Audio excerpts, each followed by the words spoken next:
Rick is, I'm sure he's accustomed to being told that he's brilliant. Do mental constructs in 3 and 4 dimensions, sometimes mathematically. It's quite mind-boggling and very quantum. We would have lunch together fairly often in the cafeteria at school and talk about math. Yeah, I would describe him as a genius in his own world. So Rick is one of the smartest people I've ever known. Well, I'll go for it. I think that Rick is indefinable. I mean, it's like trying to define Fermat's theorem or something. I guess couldn't do it. I mean, it's like, no. There was an argument over a homework problem, and eventually he came out and said, "I can't be wrong, I'm a mathematician." I mean, he came from a pretty small town. We all played in the ant beds. We'd collect caterpillars off the tomatoes and throw them in the ant beds. Because I was so good at math, I was Albert Einstein for most of my time in elementary and middle school. And I half disliked it and half liked it, but I realized early on that being good in science was a way out. A great education turns someone into a seeker of truth.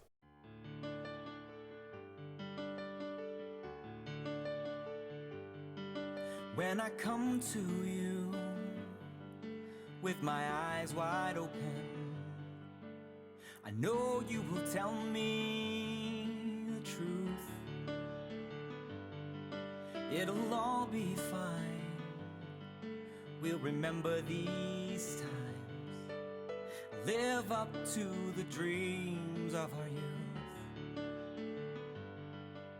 Together we see through shared experience, a way for the good life to be.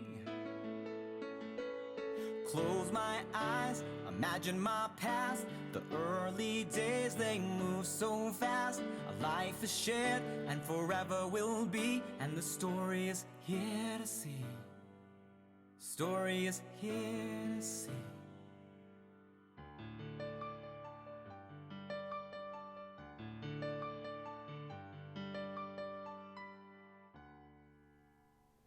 A love of mathematics? I guess it would be his mathematics and his love of and knowledge of mathematics. Rick loves beauty, whether it's mathematics or music or art or literature, but particularly mathematics. I mean, what he does is, to me, it's very esoteric. Really on the fringes of, it's like quantum this, and it's too far beyond my comprehension. I think that was one of the big issues, is that whenever I'd ask him what he was doing, he did not know how to communicate what he's doing to us.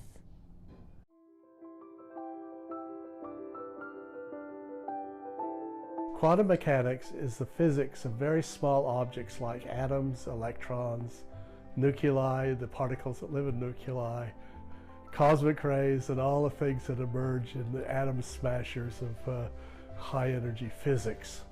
Quantum mechanics tells you that a physical object, very small again, exists in one state or another, or even a superposition of states, and that trying to measure that superposition collapses the state into what you've measured. There's an element of probability there. What we know about very small things is only probable. So Einstein believed that the universe was lawful and not random, and he didn't like the introduction of probability.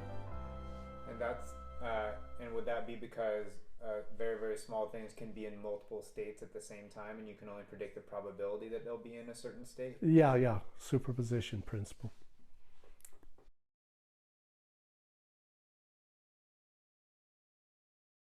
He always tries to find the intricacies of the way the universe works. It's always held his interest, from his whole cosmology down to individual details in life. It seems like he's always wanted to find the formula behind it all, I think I would say.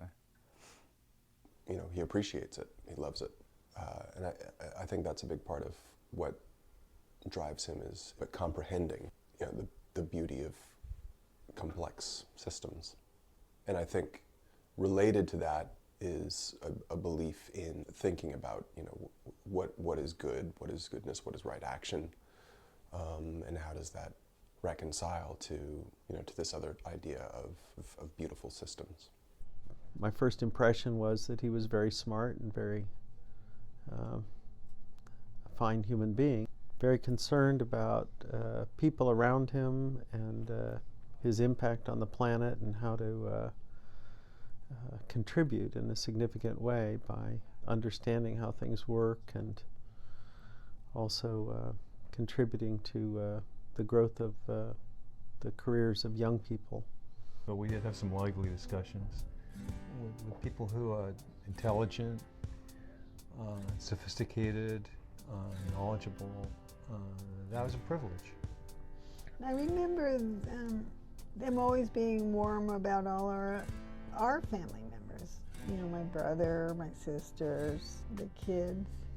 You know, it was always, you know, I felt, you know, Rick was very critical of everything, but I never felt he was critical of me. That's true, yeah. I think that he tended not to get personal. You know, he didn't criticize people, he criticized ideas. When I first met him, he was a visiting professor in my department, and we would mostly talk about abstract mathematics. But then he went into industry and started doing very concrete stuff, and eventually he wound up at the San Diego Supercomputer Center working on matters of imaging and microscopy. And there the theory was able to be applied to the problem of actually extracting information from particles and turning them into something that makes intelligent sense to a human being. Very impressive. I think if I had to pick one word for Rick, it would be two words. Conscientious worrier. He worries for the world, he worries for the future, he worries for his children, he worries for his grandchildren. I told someone today on the phone, I think if he had nothing to worry about, he'd be worried that he had nothing to worry about. But he's concerned and he's involved and he's passionate. Curiosity. Like I said, we were out there doing things and he was experimenting with the insects, and I think he always was very, very curious. My mother had an antique watch that had belonged to one of the relatives. He took it apart to see how it worked. So yeah, he was always curious about how things worked and about the environment, and that I think is a very positive thing about him.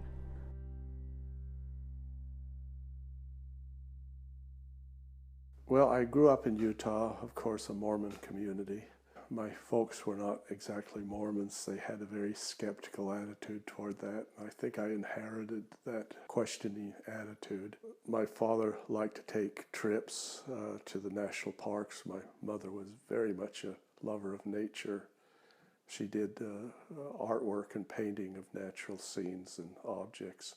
I just remember my life with my parents that I can string together as one log trip to the mountains and the pine woods, or to the natural formations in southern Utah, Bryce and Zion parks. We were in a small town. I lived on the edge of town near the mountains. We'd run around in the hills and we'd hike up into the canyons, and we had our places where we could cross the Cold Creek. Climbing over cliffs, risking my life. You know, nowadays people would be arrested for letting their kids do that. My father did a lot of construction and house building, and so there were always piles of 2x4 about, so we'd build forts out of 2x4s, and my brothers and I built a little pipe cannon. And we closed one end of it off and filled the cannon with match heads, and then tamped down paper on top of that. And on top of that, we'd put some loose screws and bolts, light the candle underneath the can and let it burn for 10 minutes until it really heated up hot, and then the cannon would go boom. And our parents never stopped us. At one time we even aimed it at the house next door, which was vacant. And luckily it missed the windows. But there was scrap iron embedded in the siding. The strongest memories I have, however, are with my grandparents. My grandfather, I should say, was a dairy farmer, and he had several hundred acres of alfalfa land. I always enjoyed going out and working with my grandfather, doing the farming things like taking the cows in, making sure they had alfalfa and feed. One day we were out in the fields bringing hay. I was riding on the trailer hitch. I slipped and I fell. Of course, I tried to roll out of the way of the wheels so that the wagon would pass over me, because there was clearance enough that if I laid flat, I wouldn't get run over. And just as the wheels hit my chest, there was a voice inside of me said, "Push." And so I just willed the wheels, pushed against them mentally. I don't know why, but they went right over me and I didn't feel a thing. About that time, my grandfather realized I wasn't on the trailer hitch. He looked back and saw me all covered with dust in the middle of the field. He jumped off the tractor and said, "Oh my God, I've killed you." And I got up and dusted myself off and said, "Oh, I'm fine. Let's just keep on, finish the work." So we did. And that evening, when we went home for supper, ate a very hearty meal, excused myself, went in the bathroom for a shower, took off my shirt, and there were tire treads etched about 1/4 of an inch deep in my chest.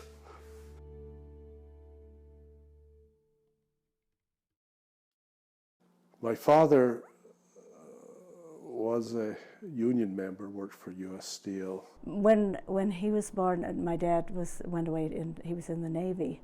And the story goes that when my dad came back, Rick said, "You're not my dad. My dad's in the Navy." Every few years there'd be a strike, and I remember those as times of hardship. He did a lot of yelling, and "You go find that shovel." Well, we had no idea where the damn shovel was, sort of thing. But there was a lot of tension, and mom and dad argued a lot. As kids, what did we know? She just fussed all the time, and they were products of what happened to them. We didn't live well, and during those strikes we were pretty much hand to mouth. One of the ways we eked out living was fall hunting season, when my dad would get a deer and bring it home and dress it, and I was just fascinated with the process. We could take the .22 out, and one time it went off in the house, and we had a linoleum over a cement floor, and the bullet ricocheted and went up into the sewing machine. In the fall we'd go picking peaches, and I remember putting up those peaches as frozen food, and we'd all gather around the table. And I really loved my mother's cooking, especially the homemade bread. And all of us would sit around the oven and wait for the first loaf to come out. We'd be sitting there with butter and honey. And the four of us would finish the whole loaf of bread in 5 minutes, and then be asking for more. And my mother would always say, "No, we got to save some of it for the rest of the week."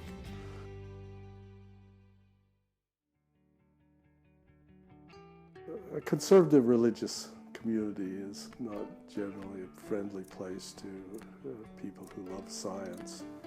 We had, in addition to science fiction, the Nature magazine, and it had the star chart in it. And I would sit in the back of the classroom trying to avoid the teacher's gaze, and under the desk I'd have this calculus textbook open. So it was kind of a game. For most of my high school I felt out of place that way. I don't think kids were terribly cruel people did have values, Christian values, if you would, that mitigated some of the things that might have gone on. And then he went to college, and then he went to graduate school in like big elite institutions, probably particularly in graduate school. It was a really dynamic time.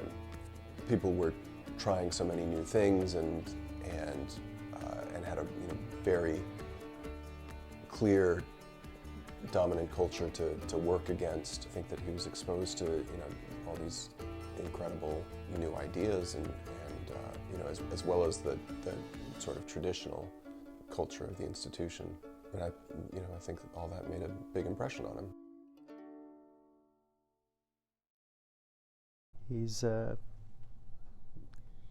had many careers in his life. It was roughly 1975. He was doing algebraic topology. It's a matter of categorizing shapes, surfaces, and so forth in multiple dimensions using algebraic structures. He came as a visiting professor. And I believe that people had indicated to him that if we get another position, or a position in this area, you will have the inside track. Very often it works the opposite way.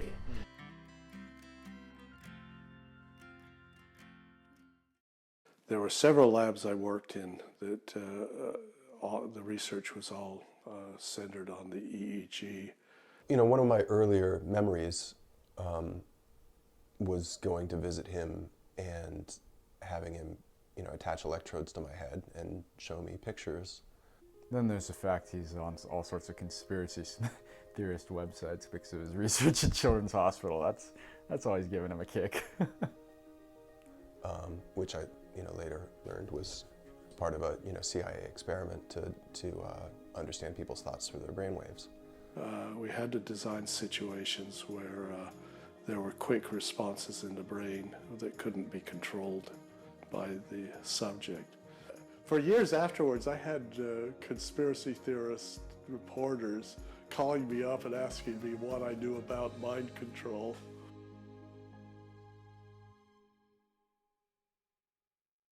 He went to Hughes Aircraft. Mainly the test and training division. And was involved in probably stuff that was highly classified. I can't remember. They were the people who ran all of our satellites in those days. Had a rather colorful boss. He was always trying to innovate his way around corporate stuffiness and restrictions. When I was at Hughes Aircraft, because I was interested in biological effects at the molecular level, I also worked with a fellow at University of Pittsburgh. He was a member of the chemistry department, and he investigated a molecule called rhodopsin. And this is a single molecule that goes through a number of cycles. It's a little molecular quantum mechanical machine.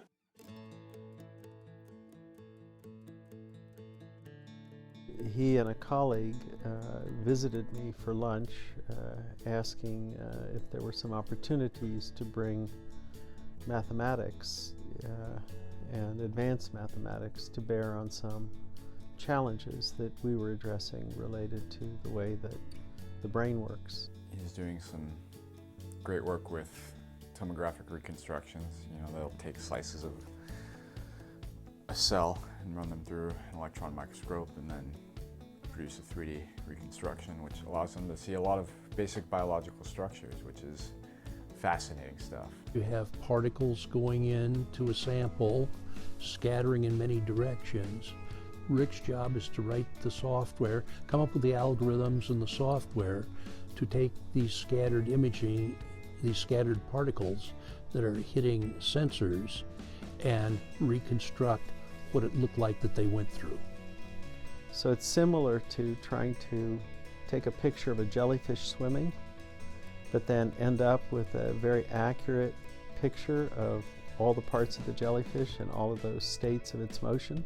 Rick came up with a way of correcting every one of the images to fit with a predicted framework of how the, let's say in this case, the metaphor of the jellyfish would be in one point and another point and another point in time, so that we could mathematically make the data fit together.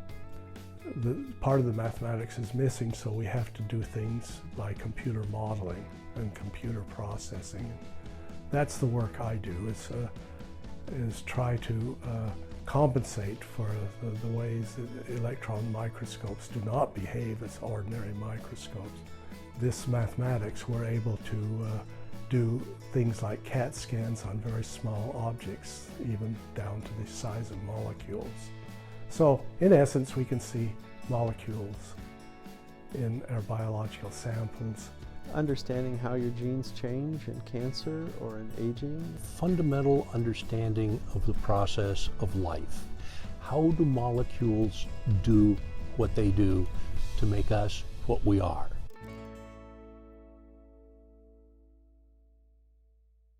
He raised, 3 sons that are good people, and for me, that's a pretty central to the reason that that we exist on Earth. Arnie was just a brilliant scholar. He gave me an appreciation of the classical tradition of Western culture. They had a quiz team. It was astonishing how quick-witted they could be with these quizzes, and how much Arnie knew. Science and mathematics, or philosophy and the arts, and literature and music. And well, I remember very specifically him playing me a Beethoven string quartet, one of his favorites, and he talked about it and its beauty, and I heard what he was talking about, and that was in a way an important moment for me to recognize that beauty and to appreciate him for sharing it with me. And he always was a thoughtful and deliberate kid. Parents, if they're doing it right, talk to their kids about what's right and wrong. Nico was sort of a restless kid. He's very active physically, and I don't think he ever spent a night that he didn't wake us up. And so with Nico, I missed a lot of sleep, but a great soccer player. That stuck with him. I can't count the number of soccer games I spent on the sidelines cheering him on. He was always active and always enthusiastic about things. In teaching, I've always been an admiration of that. Of course, I know Timon very well because I was there at the birth. I think a lot of my personality comes from him, good and bad. I think he's a worrier, and I am as well. I worry about a lot of things. Like we said earlier, he worries for other people, and I do too. Probably to my detriment sometimes. I can't control it. What's the sense in worrying about it? He searched for his band of brothers to have adventures with. That's what the military's about. I think to some extent, maybe he was looking for a band of brothers in the law. Nevertheless, he always finds that little opening to do something a little bit crazy and adventurous and thrilling. His drive to better himself has directly influenced my drive to be better. And I'm never happy with who I am. I always want to push myself into doing something new, something different, get better at what I already do. I remember reading a book called A Rainbow of My Own, where this little boy looks out of his window and sees the rain clouds and then the rainbow, and goes through adventures, and finally the resolution is that he looks out and sees all the flowers blooming, and he says, there's a rainbow there in the flowers. And I said, yes, Tim, and you're my rainbow. But I felt you were all rainbows.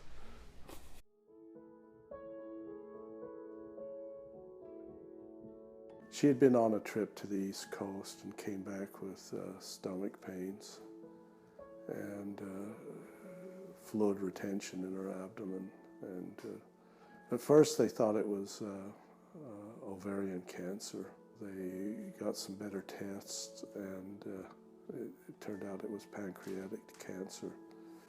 And at that point, I told the head of the lab where I was working, my wife has pancreatic cancer. It's stage 4.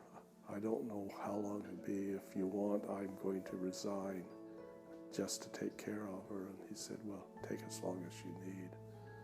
A lot of the last 3 months was Alice interacting with family and friends. Didn't seem to be a single day when the house wasn't full of people. I don't know how she managed to have the strength to do it, but she did it. It wasn't one of these beautiful Hollywood endings where a person shuts their eyes and goes to sleep.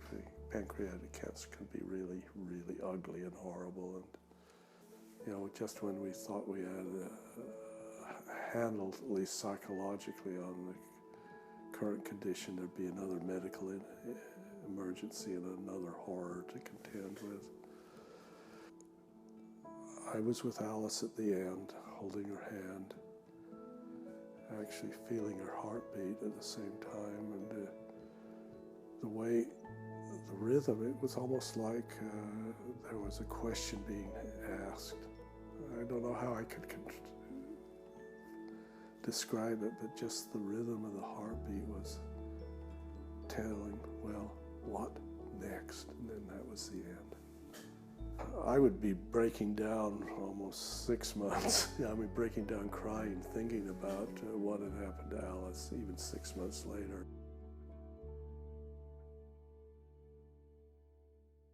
He's made some very wise investments, certainly. I think him and my mom have done very well for themselves and for everybody. Said I never realized that giving away money would be so hard.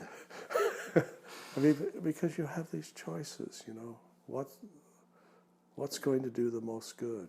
And he managed the trusts when my mother passed away.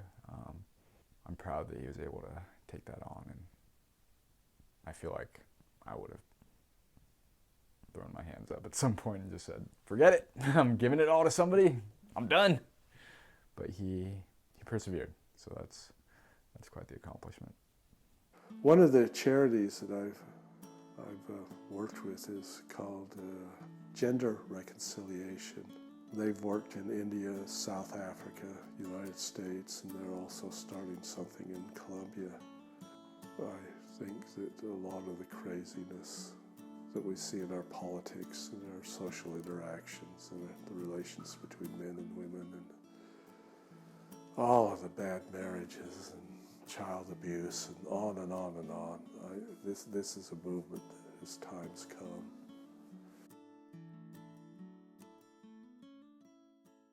When I first met Rick, that was before he had met Alice, and he was married to a lady by the name of Jane. Of course, I met my first wife in college, and one of the things we liked about where we were studying was it was near all the art museums. And she was in the public defender's office in San Bernardino. I remember standing in front of a mirror, shaving and getting ready for a date, and all of a sudden I got this horrible pain in my stomach. It was like someone shoved a hot sword into my gut. Get her at a party and get her to start talking about work, and you'd hear some of the most amazing stories you ever could imagine. She said, we've got to get you over to student health. They were used to kids gold bricking on final exams, so they were somewhat skeptical. And Jane just got in their face and she said, I know this person. If he says he has a pain, you better believe it's one heck of a pain. You've got to take him seriously. One of her people she was defending got charged with grand theft turkey.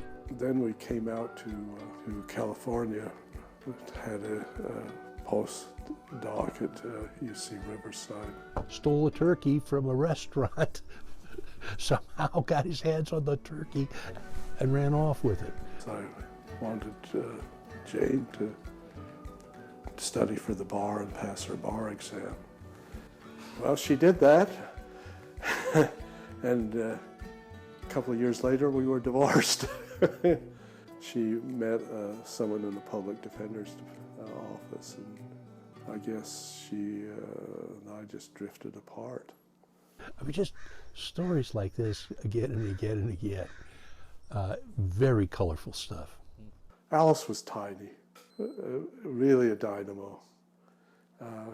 She was 5 foot 2 inches to my 6 feet. And just another person, incredibly full of energy. When he was younger, he and Mom would have pretty knockdown, drag-out fights. So I mean, that makes an impression on a kid. So she kind of took me under her wing, and at that time was very much kind of a counterculture person, and she had her own little commune going on this property. Yeah, I remember being on the deck at our house in Solana Beach, which there was a sliding door into the kitchen, and I was playing on the deck, and a wine glass comes across, out of the sliding door, and hits the shed across the way. She actually invented a method of wastewater treatment that got some notice, using water hyacinths in aquaculture. There were these 2 ghastly-looking green ponds, and so she actually put fish in to see how they would do. And she induced me to go wading to try to catch one of the fish. They were tenacious. I mean, for what it's worth, they should have walked away before I was probably even born, but they didn't, so I'm here.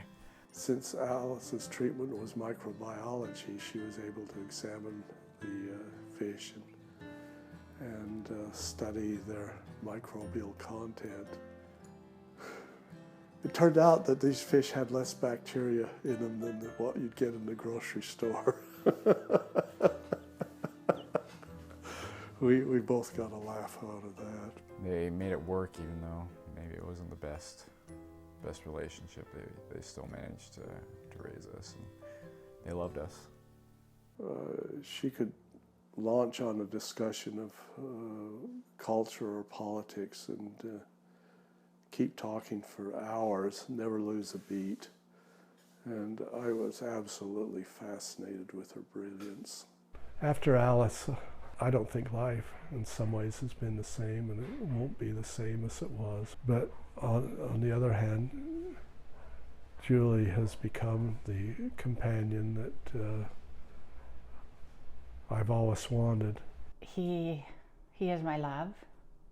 He is the first person I would turn to, the stalwart rock. He's my rock of Gibraltar or of Escondido. I'm always able to make her laugh. That's an ego boost and a lot of fun. She appreciates my sense of humor and stimulates me to, when I'm not on a rant or getting all depressed about the state of the world, when we can play together with words or situations, that she's there. She's there for me. Sometimes he takes great glee in being devil's advocate and pushing points a little bit, which ultimately might be good, but I don't know that I respond too well to it. It'll push me to a point of thinking about things, and I can come back to it later. It's kind of ironic for me to have to admit that in a lot of our arguments, Julia's the rational one. And she manages to be kind and rational at the same time. That's her gift. And he pointed out this shape. And then he pointed out, what it could be.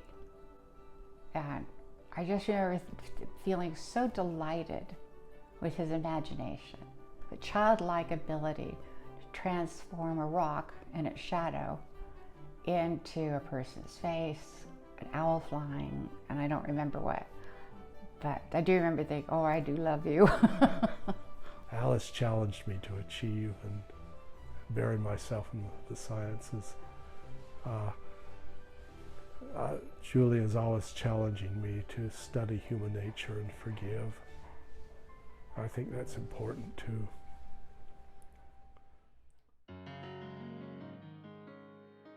In college, I had rented a house, and I had some pretty terrible roommates. And Dad was willing to come up and help me fix up all the holes in the walls and all the dog pee stains and everything in the carpets. I mean, we had spent 3 or 4 days fixing this place. And Dad, you know, he's always been great at work around the house. I learned a lot from him. When they were building the house at Del Mar, it was just, you know, they were always doing things. Swabbing adhesive on PVC pipes or whatever. I mean, it was everything. And the landlord came in after we had spent like 4 days cleaning, and he's like, oh, well, I need to charge you a cleaning deposit, which was essentially the whole deposit. And it was like, what? No, you know? And Rick, he just lit into this landlord, like screaming, and the landlord screaming back, right? A very versatile fellow. I mean, as much as he's wrapped up in his mathematics, when he and your mom decided to build that compound there on Carmel Valley Road, he picked up all the skills necessary to run the backhoe, to do the landscaping, to set up the farming, and very much involved in the construction, the contracting, making it all happen. And this put the landlord off balance so well that I came in, I was like, hey, Dad, it's okay. I put my hand on his shoulder. I said, hey, you know what? It's fine. Like, we can work something out. And because he was so frazzled, he agreed. Like, okay, fine. We'll just waive the cleaning deposit. Can I have your deposit back? Well, he's very kind to come down to a little house in Mexico to help me straighten out some problems with the electrical wiring with the solar panels. And so here's Rick, you know, wearing the sombrero and up a ladder. This guy's got, you know, some kind of advanced degree in quantum mathematics, and I think here he is doing this. And I thought that was just so charming of him to agree to do that. You know, I'm eternally grateful. I'm so thankful for him coming up and helping me and, and blowing his top at that landlord.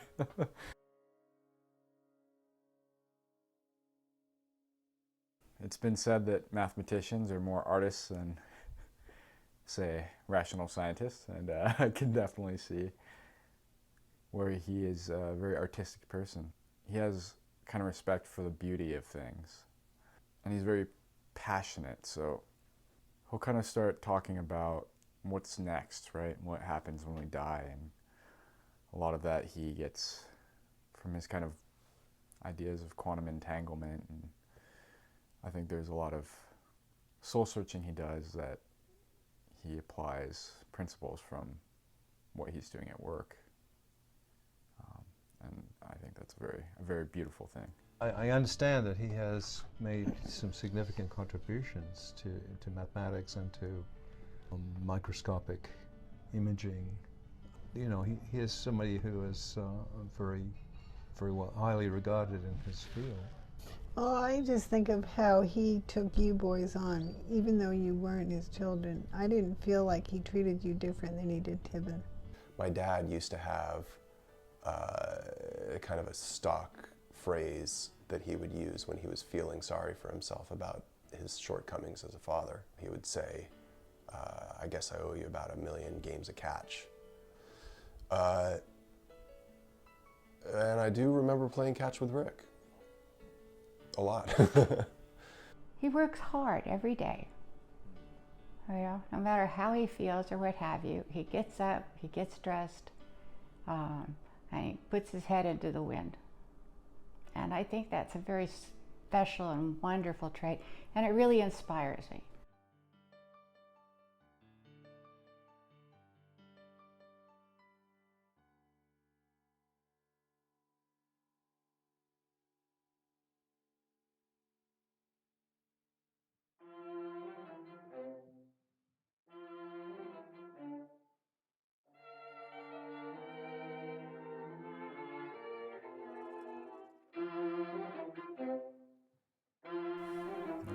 look like Santa Claus.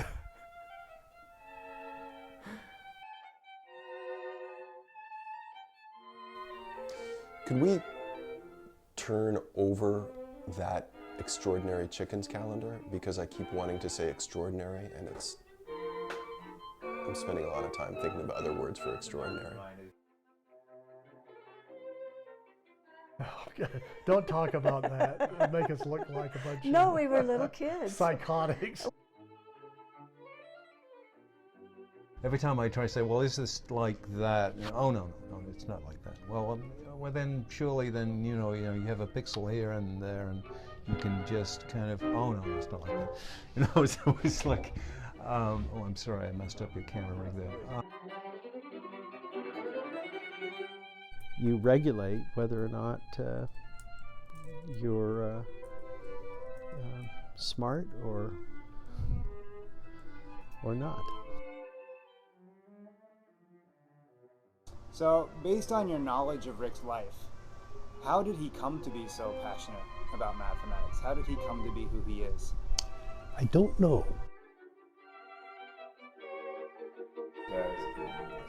Actually. Right, close up. Mr. DeMille, I'm ready.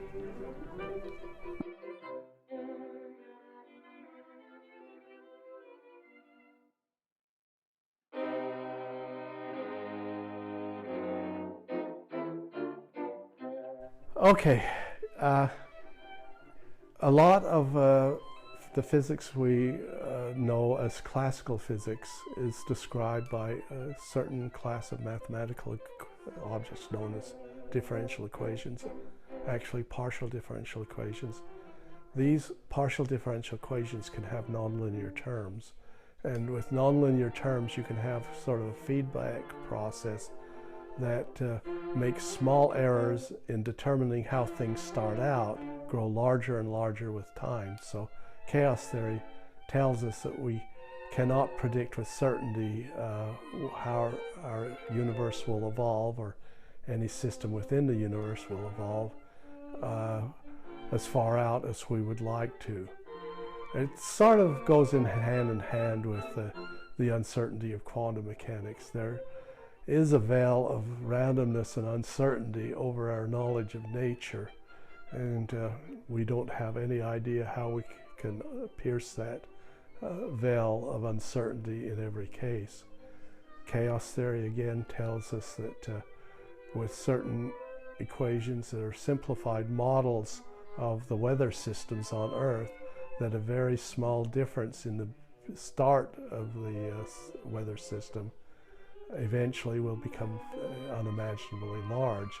And this is called the butterfly effect, that a butterfly flapping its wings in Arkansas could determine whether a hurricane happens somewhere in the Pacific Ocean.